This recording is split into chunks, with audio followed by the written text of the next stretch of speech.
तर जय बाळूमामा सर्वांना. तर बघा मंदुरला जात असताना आरळ्याच्या पुढेच उजव्या बाजूला बघा बाळूमामांचं मंदिर लागतंय. गाडी बघा तिथंच थांबून पहिले बाळूमामांचं दर्शन घेतलं. मी बघा मामांचं दर्शन घेऊन बाहेर आलो तर मामांचं भक्त किती दर्शनासाठी आले होते बघा. त्या खांबाला जो हात लावेल त्याच्या अंगातली भूतबाधा आपसुकच निघून जाईल.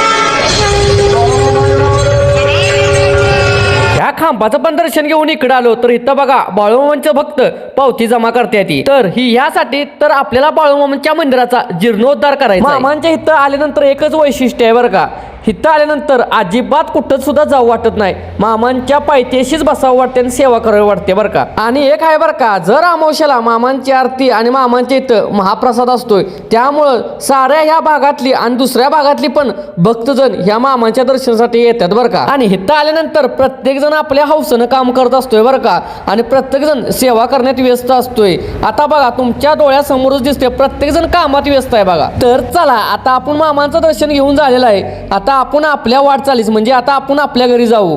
तर जय बाळूमामा. आता दर्शन घेऊन झाले, आता निघाली बघा घरी. ही आरळ्यामधलं लोकेशन आहे. आता उद्याचं लोकेशन उद्याच्या व्हिडिओमध्ये. तर बाय बाय.